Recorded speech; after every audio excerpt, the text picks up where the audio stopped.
todos, sean bienvenidos a nuestro video.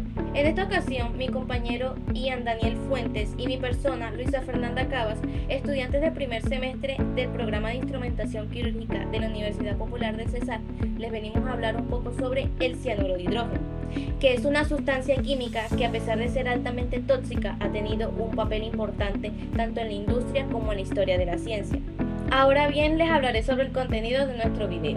Primeramente tenemos la fórmula química. Segundo, propiedades físicas y químicas. Tercero, historia y utilidad en la medicina. Cuarto, relación química y la salud. Quinto, descripción a nivel farmacológico. Sexto, antídotos. Séptimo, efectos para la salud o enfermedades. Y por último, octavo, medidas preventivas. Iniciamos con su fórmula química. El cianuro de hidrógeno tiene como fórmula química HCN. Esto significa que este compuesto está formado por tres elementos fundamentales: un átomo de hidrógeno, un átomo de carbono y un átomo de nitrógeno. Su estructura molecular es lineal. ¿Por qué? Esto debido a su hibridación sp del átomo de carbono central, resultando un ángulo de enlace de 180 grados entre el hidrógeno y el nitrógeno. La hibridación sp no es nada más que la combinación de una orbital s con una orbital p, formando dos orbitales híbridos, dando una orientación de 180 grados. Continuemos que tiene un enlace triple covalente entre el carbono y el nitrógeno y un enlace sencillo covalente entre el hidrógeno y el carbono. ¿Pero qué son estos enlaces? El enlace triple covalente es cuando dos átomos comparten tres pares de electrones, dando un total de 6 electrones. En este caso sería el átomo de carbono con el átomo de nitrógeno. Mientras que el enlace sencillo es cuando solamente se comparte un par de electrón. En este caso, en el átomo de hidrógeno con el de carbono, dándose un total de 2 electrones. El enlace triple covalente es muy fuerte, le da estabilidad, es responsable de algunas de las propiedades químicas como su alta reactividad y su toxicidad. Además de esto, pertenece al grupo de compuestos nitrilos. Continuamos con las propiedades físicas. Tenemos que cuando esta sustancia está expuesta a temperaturas inferiores a 26 grados centígrados, su estado físico es líquido, pero cuando está expuesta a temperaturas superiores a los 26 grados centígrados, su estado físico pasa a gaseoso, a gas. Su color es incoloro o transparente, tiene un olor característico a almendras amargas, pero en algunos casos hay personas que no lo pueden percibir, ya que es una diferencia genética en la capacidad olfativa de cada persona. Su masa molar es de 27.0 gramos sobre mol. Tiene una densidad en líquidos a 20 grados centígrados de 0,687 gramos sobre centímetros cúbicos. En la densidad de vapor es de 0,94, más ligera que el aire.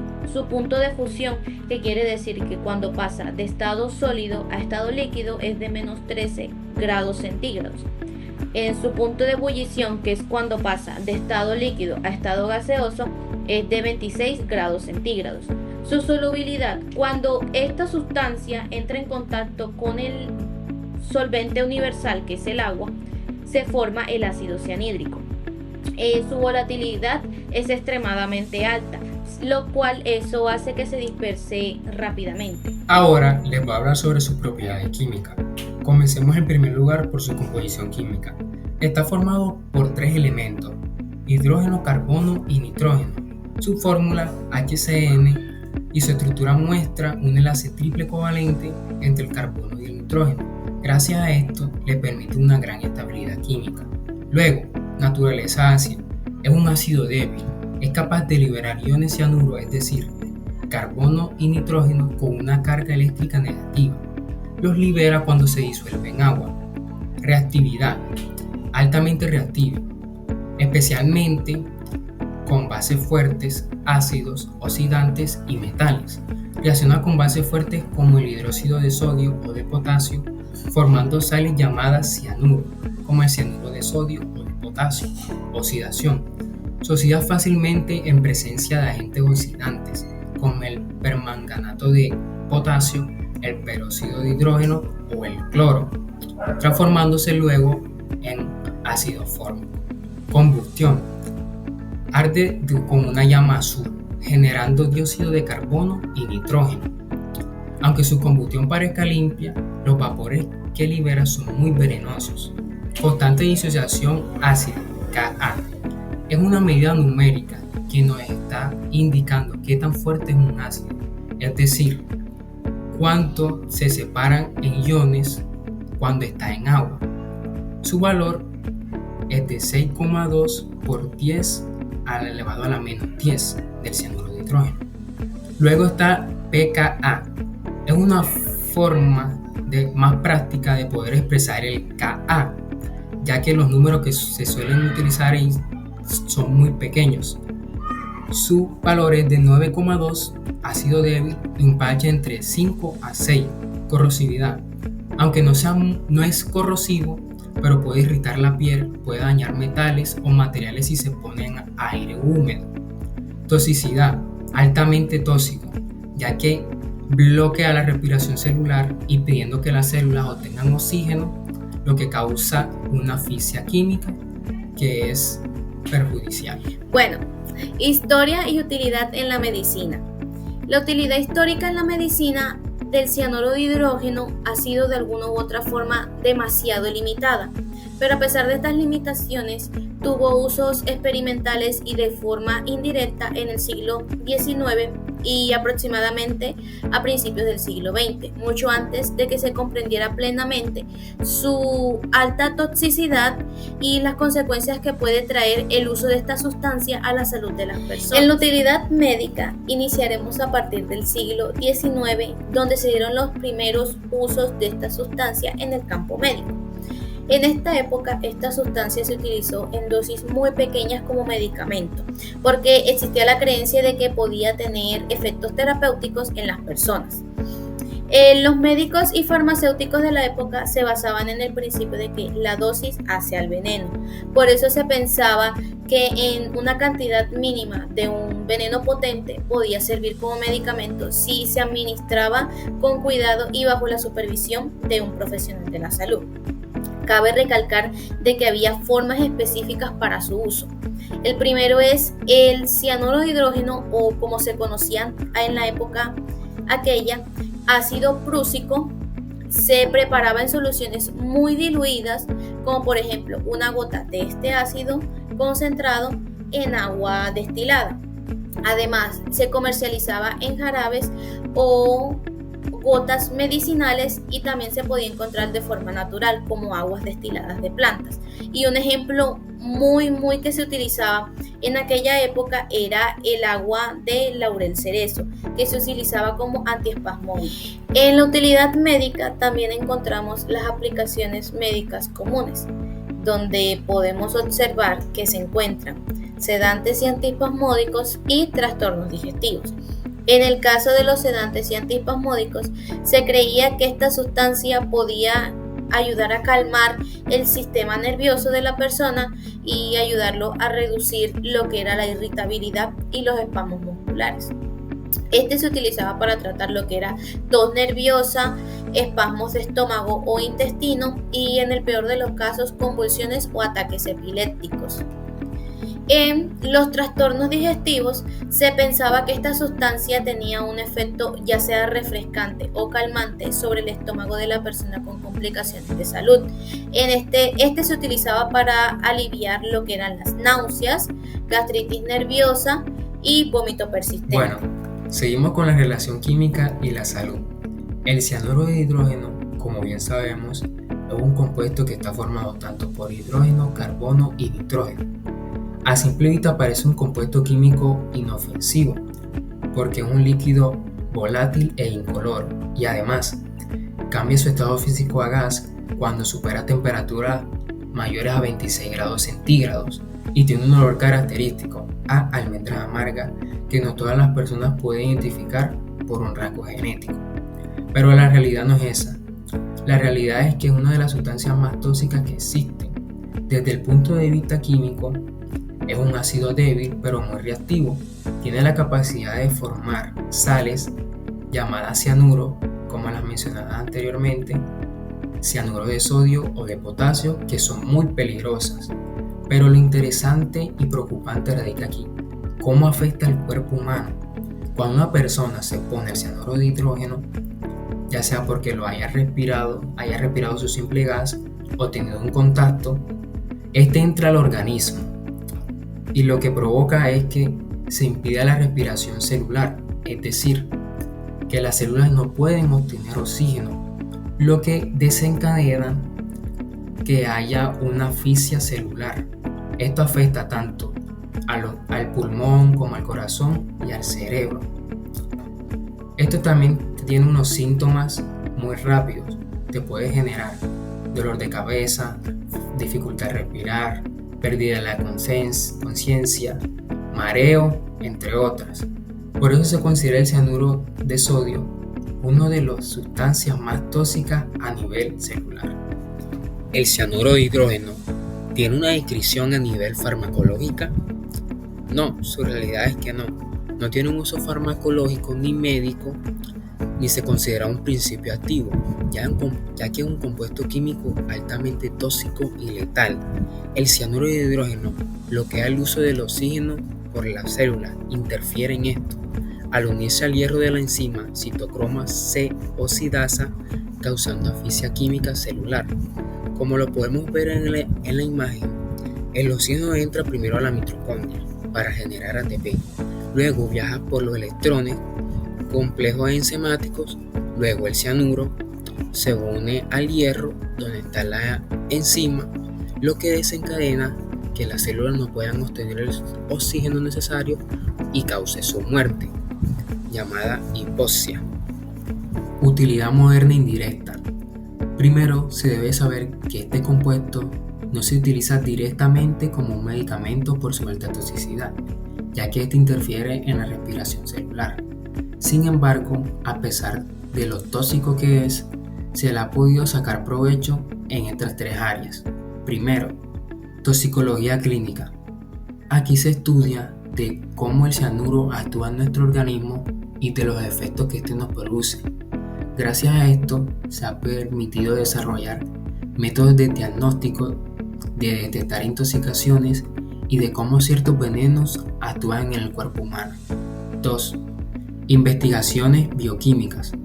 Ciertos científicos han tomado el cianuro en pequeñas proporciones controladas para estudiar procesos celulares, como lo es la respiración y la producción de energía. Esto nos permite poder comprender mejor la función de las mitocondrias, que es la fábrica de energía de nuestras células. 3. Desarrollo de antídotos y tratamientos. Cuando comprendemos y estudiamos de cómo el cianuro bloquea el oxígeno de las células, aquí se pueden crear antídotos que pueden contrarrestar sus efectos. Usos en preparados farmacéuticos. Durante el siglo XIX, el cianuro de hidrógeno fue incorporado para la fabricación de fármacos y remedios patentados. Aunque se conocía que era venenoso, los farmacéuticos creían que en pequeñas dosis se podría utilizar para aliviar malestares y controlar el sistema nervioso. Uno de sus productos más famosos fue el agua destilada del laurel cerezo, el cual se vendía en las farmacias como un calmante y se utilizaba para tratar el asma, la tos y el insomnio. Usos en la investigación científica.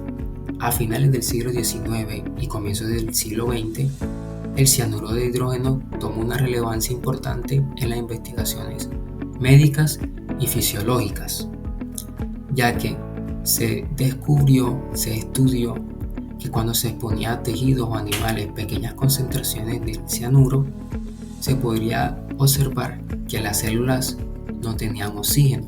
Por eso se empezó a estudiar más la respiración celular.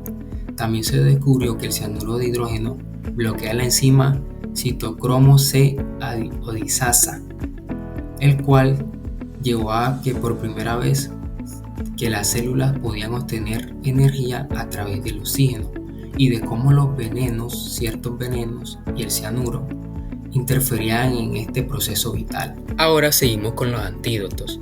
Cuando hablamos de ellos, nos referimos a sustancias médicas que pueden neutralizar los efectos tóxicos del cianuro de hidrógeno en el organismo.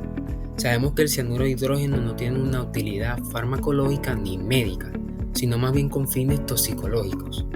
Los antídotos más conocidos son el hidroxocobalamina, una forma de la vitamina B12. En este antídoto se une directamente al cianuro y forma cianocobalamina, sustancia estable no tóxica que se elimina por los riñones. Luego está el tiosulfato de sodio, que convierte el cianuro en una sustancia menos tóxica llamada tiocionato, lo cual se elimina por la orina. El cuerpo se desintoxica completamente. Y por último, el nitrito de amilo o de sodio, que forma una sustancia llamada metahemoglobina. Esta se une al cianuro y lo separa de la enzima que bloquea la respiración celular, la citocromo C oxidasa, permitiendo nuevamente que haya una respiración de parte de las células. Tenemos los efectos para la salud y enfermedades. El cianuro de hidrógeno, además de causar graves intoxicaciones agudas, también puede contribuir de forma negativa al desarrollo de enfermedades crónicas, cuando una persona se expone a pequeñas cantidades durante mucho tiempo. En las principales enfermedades y trastornos asociados encontramos el daño neurológico crónico, la exposición prolongada al cianuro de hidrógeno o sus derivados como los glucósidos cianogenéticos que se encuentran en algunos alimentos produce un efecto tóxico sobre el sistema nervioso central. Esto ocurre porque el cianuro de hidrógeno bloquea la enzima citocromo C oxidasa de la mitocondria de las neuronas, lo que impide que las células nerviosas usen oxígeno para generar energía o, como lo conocemos nosotros, el ATP. Como consecuencia, las neuronas, que son altamente dependientes del oxígeno, sufren de asfixia celular y comienzan a degenerarse, lo que causa un daño progresivo e irreversible si la exposición se mantiene. Las personas que están expuestas de forma continua a bajas concentraciones de cianuro de hidrógeno pueden desarrollar síntomas neurológicos como lo son la neuropatía tóxica, que es la degeneración de las fibras nerviosas, lo que causa debilidad y pérdida de la sensibilidad, pérdida de memoria, temblores, debilidad muscular, falta de coordinación y, en casos severos y altamente prolongados, puede causar síndrome de Cowens. En las enfermedades cardiovasculares, por su acción sobre la respiración celular, el cianuro de hidrógeno puede dañar el músculo cardíaco, provocando lo que son arritmias cardíacas, que es la irregularidad en el ritmo del corazón, desde taticardia hasta la bradicardia. En la cardiomiopatía tóxica es el debilitamiento en la estructura del músculo cardíaco, lo que reduce su capacidad para bombear sangre en el corazón. Medidas preventivas. Uso de protección personal. Emplear mascarillas con filtros especiales, guantes y gafas de seguridad.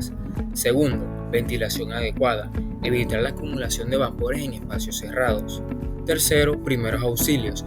En caso de exposición, trasladar al aire libre. Aplicar antídotos específicos como el nitrilo de amilo bajo supervisión médica. Cuarto, almacenamiento seguro. Mantener en envases herméticos, lejos de fuentes de calor, ácidos y materiales oxidantes. Y por último, capacidad del personal. Enseñar el manejo seguro y los protocolos de emergencia. En conclusión, el cianuro de hidrógeno es un ejemplo claro de cómo la sustancia puede ser al mismo tiempo un veneno letal y una herramienta científica útil. Su comprensión permite la seguridad química, avanzar en el conocimiento de la toxicología. Esperemos que con esta exposición no solo les haya permitido entender los riesgos del cianuro de hidrógeno, sino también su importancia histórica y científica. Muchas gracias.